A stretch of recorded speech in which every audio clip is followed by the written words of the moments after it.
हामी नेपाली जहाँ बसे पनि देश विदेशमा बसे पनि आफ्नो रीति र चढाउँदै गएको अहिलेसम्म यत्रो भइसक्यो। घर 2 तले कस्तो हुन्छ नि त्यस्तै हुन्छ। हेलो साथीहरू, स्वागत छ तपाईहरुलाई मेरो नयाँ ब्लगमा। र आज चाहिँ नवरात्रिको 7औं दिन यानी कि सप्तमीको दिन यानी कि फुलपाती भनेर जानिन्छ। र आज चाहिँ कस्तो हुन्छ त भन्ने म तपाईहरुलाई देखाउन गइरहेको छु। फुलपाती भनिसक्दाखेरि बोको काट्ने दिन भनेर जानिन्छ, तर पनि बोको काट्ने दिन मात्रै होइन, के पूजाहरू पनि हुन्छ त्यो देखाउन गइरहेको छु। र भिडियो अन्तिमसम्म बनिरहनु होला। र यसपालि चाहिँ हाम्रो घरमा पूजा गर्न हुँदैन, र त्यस कारणले गर्दाखेरि म बडो घर जाँदैछु। बडो घरमा गएर देखाउने छु कस्तो हिसाबले पूजा गरिन्छ भन्ने त्यो कुरा देखाउन गइरहेको छु।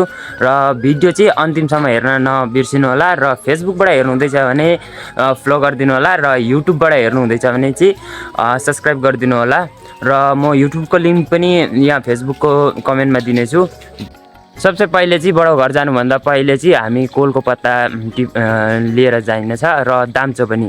र अहिले मेरो भाइ आइसकेको छ, सो लेट्स गो। यो पनि हुने रहेछ के हो फेदैमा ल। साथीहरू, हामी बडो घर आइपुग्यौँ र कोलको पत्ताहरू कोलको दाम्चोहरू लिएर आइसकिएको छ। र अहिले हामी यो कोलको पत्ता र दाम्चो चाहिँ यहीँ राखिने छ। र यहाँनिर बडेमाले घर लिप्नु हुँदैछ। र यहाँ बुइनी चाहिँ ओ यता फर्किन।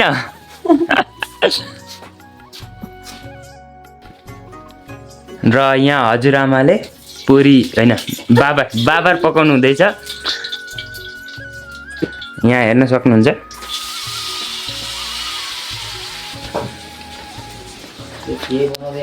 र फाइनली साथीहरू यस्तै हो होइन, दसैँको सबैलाई धेरै धेरै शुभकामना, दसैँको धेरै शुभकामना।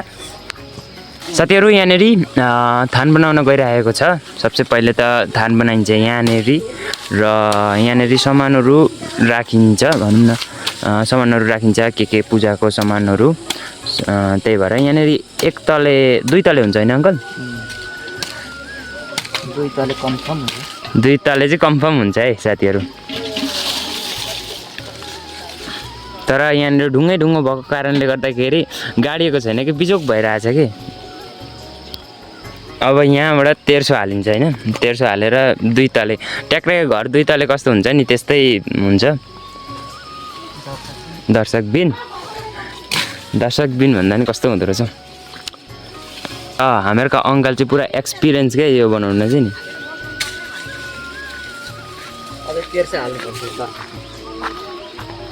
हेलो साथीहरू, र यहाँ हामीहरूको बहिनीले गाना गाउँछ अरे है।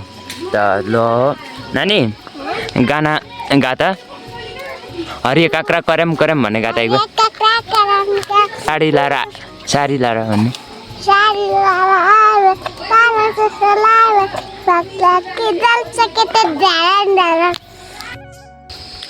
र अहिले चाहिँ म पातीको पत्ता लिन आएको छु, जातपातीको। सो पाती त धेरै रहन्छ र पनि अब पत्ता सोरेर लगेर। साथीहरू, अब हामीहरूको पूजा गर्ने बेला भइसकेको छ।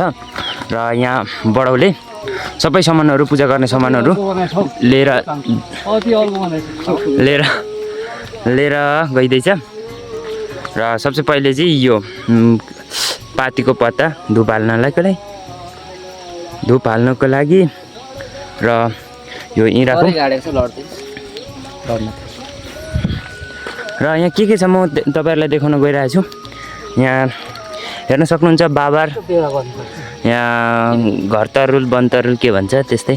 यहाँ फलफुल सिन्दुर अरू सबै सामानहरू छ। र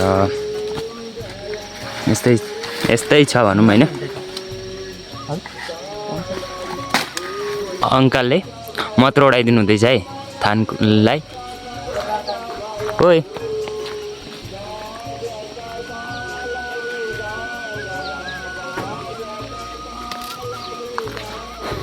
अलिक राम्रो देखियोस् न यसो भएर थम्बनेलको लागि पनि।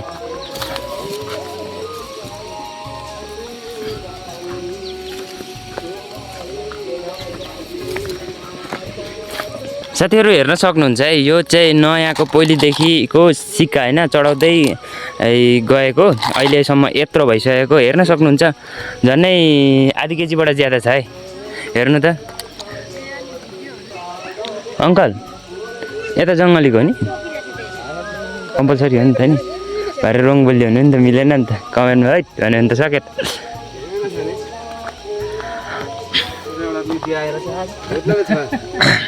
र साथीहरू यहाँ चाहिँ अब जङ्गलीको थान भनेर राखिन्छ, यसरी अन्डाहरू राखिन्छ, अन्डा प्रसादहरू। अब अन्डा प्रसाद, घर तरुल, वन तरुल होला, के होला होइन। र यहाँ चाहिँ मेन थान भनौँ होइन। र यस्तो प्रकारले गरिन्छ भनौँ, यस्तो प्रकारले गरिन्छ।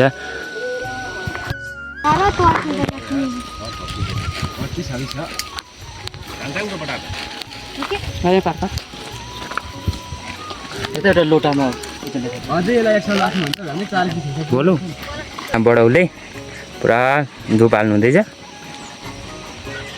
र म के भन्न चाहन्छु भने हामी नेपाली जहाँ बसे पनि, देश विदेशमा बसे पनि आफ्नो रीतिथिति र संस्कृति भुल्ने छैनौँ भनेर यो देखाउन गइरहेको छु। यो हामीहरूको यो रीतिथिति संस्कृति। लु परमेश्वर छिटो पर्सिनु पर्यो है। तर लु भयो है साथीहरू। पूजा गरिसकेपछि हामीहरूको चाहिँ के नियम छ भने हेर्न सक्नुहुन्छ, चिउरा कोल यस्तरी खाने नियम छ। नियम जस्तो भनौँ न होइन, त्यस्तै खाइन्छ पूजा गरिसकेर। साथीहरू अब म चाहिँ यहाँनिर यो घरमा चाहिँ होइन, अब थान बनाउन आँटेको, माई फर्स्ट एक्सपिरियन्स भन्नु पर्यो होइन। सो लेट्स गो भनौँ। यसलाई तिखार्नु पर्ने, अनि त्यो कलशै बनाउनु पर्छ कि अनि त्यो नयाँ खानमा त्यो कलशै राख्नु पर्छ। फेरि आज थप्नुपर्छ पैसा पुराना चाहिँ त्यही। अब यहाँ नाङ्लामा हाल्देऊ, तिनीहरूले थान बनाउँदाखेरि थानमा चढाउँछन् कि अनि भरे थान उठ्यो। र साथीहरू हेर्न सक्नुहुन्छ यहाँ म तले बनाउँदैछु है एकदम सँगले। माई फर्स्ट एक्सपिरियन्स एउटा त भयो, तर यता पछिको चाहिँ हुन्छ जस्तो लागेको छैन। भिडियो अन्तिमसम्म हेरिदिनु भएकोमा धेरै धेरै धन्यवाद। फेरि भेटौँ नयाँ भिडियोमा। बाई।